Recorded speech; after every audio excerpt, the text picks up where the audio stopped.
Welcome back जी। एक दफ़ा फिर खुशामदीद कहते हैं और आपने देखा होगा कि ब्रेक से वापस आने के बाद एक टिंग सी स्माइल मेरे चेहरे के ऊपर है। वो इसलिए कि जब मेरी पसंदीदा पर्सनालिटी और वो पर्सनालिटीज़ जिनके साथ बात करने का मुझे बहुत मज़ा आता है, जिनकी बातें सुनने का मुझे बहुत मज़ा आता है, जब वो आते हैं तो मेरा मूड भी बदल जाता है और मैं बहुत खुश हो जाती हूँ क्योंकि they make my day. Ladies and gentleman, जितनी भी मेरी सहेलियाँ हैं, आज मैं एक ऐसी शख्सियत से आपकी मुलाकात करवाने जा रही हूँ जो कि बहुत सारे स्टार्स होते हैं, उनसे हम आपकी मुलाकात कराते हैं, मगर आज के जो हमारे गेस्ट हैं, he is a star maker and he star himself. बहुत सारे जितने भी मतलब हमारे मेन लीडिंग मॉडल्स हैं, उनके पीछे इनका ब्रश, इनका कैमरा और इनकी आंख है। आइए आपकी मुलाकात करवाते हैं और बात करते हैं legendary in his field. We have Khawar Riaz with us. अस्सलाम वालेकुम जी। वालेकुम सलाम। लेजेंडरी लेजेंडरी क्या हंसने की क्या बात है इसमें? नहीं, वैसे ही हंस अपनी तारीफ कह रही। अच्छा हाँ। कह रही कि उनकी बातें अच्छी लगती हैं क्योंकि वो रियल होती हैं। वही मैं कहने लगी थी, बातें अच्छी इसलिए होती हैं क्योंकि दिल से निकलती हैं, सच्ची सच्ची खरी खरी मुंह पे मारते हैं आप बातें। अच्छा, ये बहुत ज़्यादा जो सच्चाई होती है खावर, इसकी वजह से बहुत सारी प्रॉब्लम्स भी हो जाती हैं इंसान को। बहुत ज़्यादा होती है मुझे प्रॉब्लम। मुझे याद है बचपन में तो मेरे वालिद जो अक्सर मेरे मुंह पे हाथ रख दिया करते कि बस चुप कर जाइए, आप स्टॉप लगाओ। तो सारे घर वालों के पोल खोल खोल के नहीं, पर कई बातें ऐसी होती जो नहीं करनी होती कि हाँ। कई दफ़ा पता नहीं होता था। मैं शुरू से ही ज़रा मतलब ब्लंट था बहुत ज़्यादा, और जो दिल ने कहा वही बात मानी, और आज तक दिल की मानता है। अरे दिल की मानने वाले बड़े मुश्किलों से गुजरते हैं। वैसे गुजरते तो हैं लेकिन वही फिर आगे जाते हैं। हाँ, ये तो है। जिंदगी में रिस्क लेना बहुत ज़रूरी है, बहुत ज़रूरी है। अच्छा, इतने मॉडल्स, इतने चेहरे, इतनी लड़कियाँ जो रियली इन जो एक हम फैशन इंडस्ट्री की जब टेलीविज़न के ऊपर फिल्म्स देखते हैं, मतलब फिल्म्स देखते हैं या कोई ड्रामास जब बनते हैं फैशन इंडस्ट्री में, तो दिखाया जाता है कि वो जो जिनको चलना भी नहीं आता, जिन्हें बात नहीं करना आती, जिन्हें अपने बारे में कुछ नहीं पता होता, आप उनको देखते हैं, आप उनको समझ जाते हैं, आप उनको पिक करते हैं, अपने घर पे बुलाते हैं और शुरू कर देते हैं, और फिर वो बड़े बड़े स्टार्स हो जाते हैं। ये जो आंख है, ये कब से आपको इस चीज़ का एहसास था, या you believe in your self? How? I think this is inborn. कुछ चीज़ें खुदा की तरफ से होती हैं, फिर वक्त उसको पॉलिश करता जाता है, कुछ एक्सपोजर वैसा मिलता है, कुछ माहौल वैसा मिलता है कि आपको पता चल जाता है कि आपकी डायरेक्शन क्या है, और फिर आप अपना रास्ता खुद ही तलाश करते जाते हैं, अगर आपको ये पता हो कि आपने ज़िंदगी में करना क्या है। और मैंने तो वही किया जो मेरे दिल के अंदर था। शुरू में नाकामयाबी हुई बहुत ज़्यादा, लेकिन मैं करता चला गया, बाकी कामयाबी खुद ही पीछे आ गई। अब कामयाबी क्या होती है मुझे नहीं पता, मेरे ख्याल में कामयाबी वो होती है जो आपके दिलो दिमाग पे एक चीज़ तसव्वुर हो और आप उसको सामने ले आएँ। तो मुझे चेहरों से वैसे ही प्यार था क्योंकि मैंने लोगों के बीच में रह के अपने आप को एजुकेट किया है, और उन्हीं चेहरों के अंदर से फिर मैं अक्सर जो रॉ मटेरियल निकालता हूँ और उसको फिर ग्रूम करने की कोशिश करता हूँ अपने स्टाइल से कि ठीक है, इसके पेरेंट्स ने इस तरह किया होगा, अब मैं क्या करता हूँ। तो मेरा ख्याल है कि प्यार मोहब्बत जो इंसान के अंदर वैसे ही जान डाल देता है। बिल्कुल, वो और प्यार मोहब्बत तो खैर आप बहुत ही करते हैं, जो जितने भी आपके मॉडल्स होते हैं बहुत। मैं यहाँ पे ज़रूर कहना चाहूँगी जो मेरी देखने वाली सहेलियाँ और उनके घर वाले हैं कि मैंने जो अपना डेब्यू फर्स्ट कमर्शियल किया था, जिसके बाद आई वॉज एवरीवेयर, उस कमर्शियल वो इनके साथ मैंने किया था, इन्होंने ही करवाया था। So I am your product also as long as the modelling. नहीं, because you are so expressive. मतलब एक होता है इंसान की खूबसूरती ये होती है कि वो एक्सप्रेसिव बहुत हो, तो आप में इतना ज़्यादा एक्सप्रेशन है जिसकी वजह से आज आप यहाँ बैठी हुई हैं और बड़े अच्छे तरीके से हर चीज़ को एक्सप्रेस कर रही होती हैं। अच्छा, तो खबर, थैंक यू सो मच, बहुत शुक्रिया। अच्छा खबर, होता ये आपने अभी एक बात कही थी कि खूबसूरत चेहरे जो हैं, कई दफ़ा बहुत सारे खूबसूरत ऐसे चेहरे होते हैं जिनके दिल इतने खूबसूरत नहीं होते हैं, ठीक है। वो तो खैर आपको ज़ाहिर है जब आपका एक्सपीरियंस होता है तो आपको पता चलता है। ये ज़िंदगी की कुछ हार्श रियलिटीज़ होती हैं, और वो लोग जैसे आप जैसे लोग होते हैं जो इतने टैलेंटेड होते हैं, टैलेंट के साथ, आर्ट के साथ सेंसिटिविटी बहुत होती है हम आप जैसे लोगों के अंदर, ख़ासतौर पे आप जो इतने लोगों से मिलते भी हैं और डिफरेंट एक्सपीरियंसेस। तो कैसा फील होता है जब आपका बनाया हुआ, आपका एक होती है ना, एक तो अल्लाह की ज़ात ने तख्लीक कर दी, फिर आपने एक चीज़ को देखा, उसको आपने संवारा, सजाया, अब आपकी संवारी सजाई हुई चीज़ जब आपके साथ आपको कि जी आप हैं, हो ना हो, कोई फ़र्क नहीं पड़ता, क्या उस वक्त फीलिंग होती है आपकी?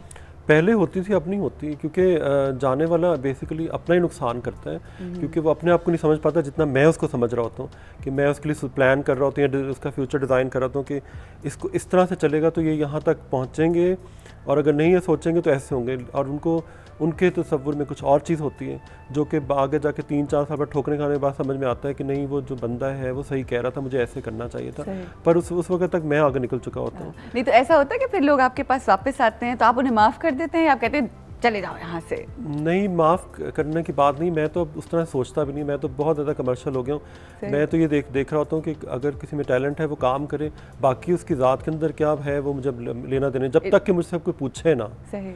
हाँ, कुछ बच्चे होते हैं जो मेरा प्यार खींच लेते हैं, और वो उनके अंदर इनबॉर्न चीज़ होती है कि वो पॉजिटिव होते हैं, और शायद उनके माँ बाप या उनकी सराउंडिंग जो है उनको पॉजिटिव रखती है तमाम तलखियों के बावजूद, और जिसने नहीं सही होना होता वो नहीं सही रहता, वो खुद ही अपना नुकसान कर देता है। बिल्कुल ऐसा ही है।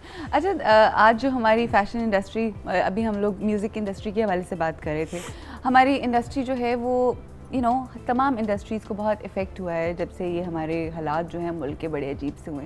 आपको भी ज़ाहिरी बात है फ़र्क पड़ता होगा। आप जिस तरह से हमारी फैशन इंडस्ट्री ने या म्यूज़िक इंडस्ट्री ने पिछले एक डिकेड में बहुत बूम देखा, बहुत ज़्यादा ऊपर गई, अब ज़रा थोड़ी सी डिक्लाइन उसकी तरफ है। आप क्या देखते हैं आने वाले 10 सालों में हमारी फैशन इंडस्ट्री? हमारे जो हालात हैं वो ज़ाहिर है जो पोलिटिकल सिचुएशन उसके मुताबिक हर चीज़ चल रही होती है, तो हम लोग ज़ाहिर है सेंसिटिव लोग हैं। हमें जो इर्द गिर्द के जो लोग हैं उनको देख कर मुझे ख्याल तो बहुत आता है कि वो किस हाल में, ख़ास तौर पर मेरा बहुत दिल करता है कि जो हमारे जो हुक्मरान हैं उनसे कहूँ कि जिन लोगों की तनख्वाहें 5,000 हैं या 10,000, उनका प्लीज़ बजट बना के दिखा दें, या एक दफ़ा एसी से बाहर निकल के उनके साथ ज़रा गुजारा कर लें सारी रात मच्छरों में जब बिजली गई होती है, और जो बच्चे सुबह चिड़चिड़े होकर जो कुछ कर रहे होते हैं, ज़रा उनकी फीलिंग से गुजर जाएं। और आजकल आप देख रहे हैं कि बहुत ज़्यादा कार स्नैचिंग और मोबाइल लोगों से छीने जा रही है, बहुत ज़्यादा लाहौर में हो रहा है, इतनी ज़्यादा फ्रस्ट्रेशन हो रही है, और इस तरफ कोई देख नहीं रहा कि ये इसका एक रिएक्शन शुरू हो चुका हुआ है। तो हमें बहुत ज़्यादा फ्रस्ट्रेशन होती है, ख़ासतौर पर मुझे, और फिर मैं जो मुतलका लोग उन तक ये चीज़ें पहुँचाता रहता हूँ। असर हो या ना हो ये अलग बात है, लेकिन ये कि मैं अपने तरीके से आवाज़ उठाता रहता हूँ इस मामले में। और पूरी इंडस्ट्री तो हुई है, फिल्म इंडस्ट्री तो वैसे ग्रेवयार्ड बन चुकी है। बिल्कुल ऐसे ही है। कुछ अपनी भी गलतियाँ हैं। गलतियाँ ये कि हम लोग एक फार्मूले के साथ जब चिपक जाते हैं और समझते हैं कि बस ये कामयाब हो जाएगा, तो वो सब नहीं होता। लोग नई चीज़ें चाहते हैं। सैटेलाइट जो है वो देखने वाले को हर रोज़ एक नया दिमाग देता है। बिल्कुल सही। तो आप वो पिछले वही गंडासों पे और उन चीज़ों पे फिल्में बनाते रहेंगे तो वो चीज़ें नहीं लोगों को हजम होंगी। कि वो अब देख रहे हैं 3D पे फिल्में जाके, तो हमें चेंज करना पड़ेगा। और उसमें फिल्म इंडस्ट्री के लोग अगर कहें कि जी हुकूमत ये नहीं कर रही तो वो नहीं कर रही, तो बात है कि आपने अपने तौर पे नयापन क्या किया। हम हर चीज़ हुकूमत पे क्यों डालें?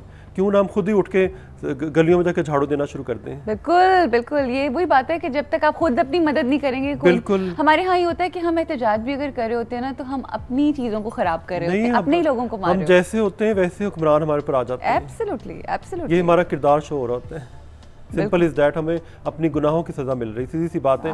मिसमैनेजमेंट की सज़ा मिल रही है, मिसमैनेजमेंट की। और वो हम लोग दूर अंदेश नहीं है, हम सिर्फ टेम्प्रेरी देखते हैं हमें किन से फ़ायदा हो रहा है, उनके पास चले गए और फिर उसके बाद हमें नुकसान उठाना पड़ता है। जी हमारे पास इस वक्त एक कॉल भी है जो बात करना चाहेंगे खबर से। अस्सलाम वालेकुम जी।